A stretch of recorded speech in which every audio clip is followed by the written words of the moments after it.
Бүгін менің сіздерге таныстырғалы отырған құралым жасанды интеллектке негізделген Pictory бейне генераторы. Бұл бейнелерді қиындықсыз жасаудың ең жақсы тәсілдерінің бірі. Сонымен қатар сізге қажетті барлық мақсаттарға жету үшін қолдануға болатын көптеген мүмкіндіктері бар.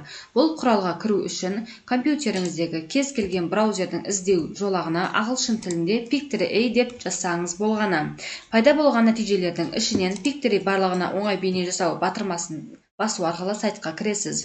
Сайт ағылшын тілінде болғанымен, тінтуірдің оң жақ батырмасын басу арқылы тілді ауыстырып алуға болады. Енді біз жоғары оң жақ бөлікте орналасқан авторизация батырмасын басу арқылы сайтқа кірейік. Мұнда Google арқылы авторизация жасауға және электронды почта арқылы да тіркелуге болады. Мен электронды почта арқылы кірдім. Негізгі бет осылай көрінеді. Бір өкініштісі, мұнда тілді ауыстыра алмайсыз. Негізгі беттің сол жақ бөлігінде жеке жұмыс бөлімі көрсетілген. Онда негізгі бетке қайтуға өзгерістер жасауға болады. Оның астына менің жобаларым бөлімі бар. Онда сіз жасаған барлық бейнелер сақталады. Негізгі бетте Pictory қандай артықшылықтары бар? Яғни мәтіннен бейне жасау, кез келген веб-бетті сілтемені көрсету арқылы қызықты бейне жасау, жасанды интеллектіні пайдалану арқылы бейнеге өңдеу жүргізу, суреттерді бейнеге айналдыру және ол бейнеге музыка, дауыс қою арқылы да түрлендіруге болатындығы, слайдтарды бейнеге түрлендіруге болатындығы, экраннан запись экраны жасауға болатындығы көрсетілген. Ал қане мәтіннен бейне жасап көрелік. Ол үшін мына батырманы басып, жұмыс үстеліне өтеміз. Мұнда бейнеңіздің тақырыбын жазасыз, астына қалаған мәтініңізді алып келіп қоясыз.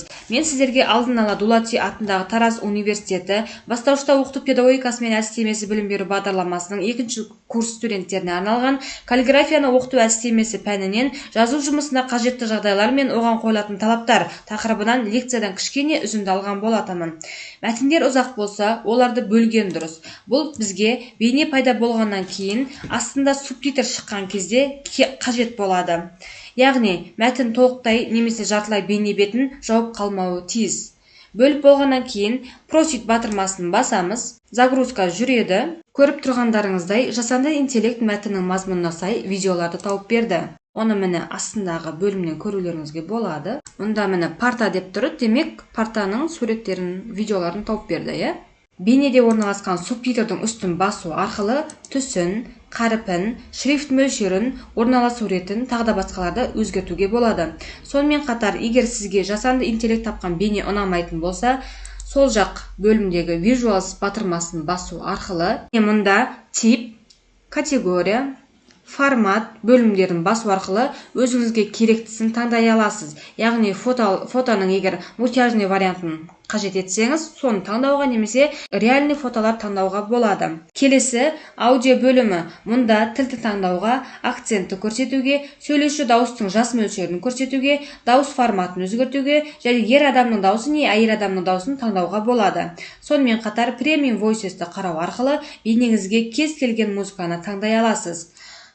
Мұнда өкінішке орай қазақ тілі әлі енбеген, сол себепті менің жүктемелерім бөліміне өзіңіздің алдын ала сақтап қойған қазақ тіліндегі аудиоңызды пайдалануыңызға да болады.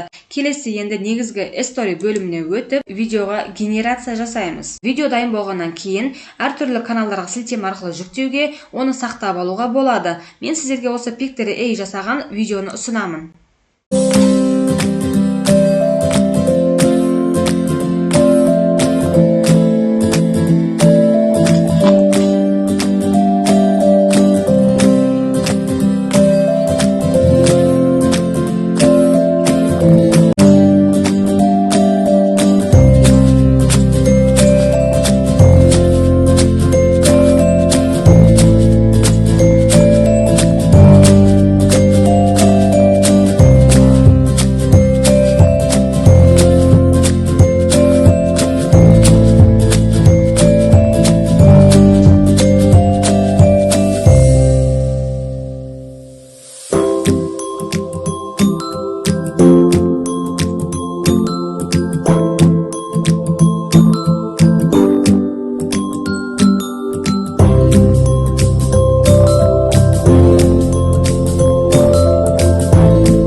Міне, осындай өзіңіздің сабағыңызға қажетті бейнені бірер минутта телефон арқылы, компьютер арқылы да жасап алуға болады. Программа ұзақтығы 15 минутқа дейінгі видеоны түсіре алады.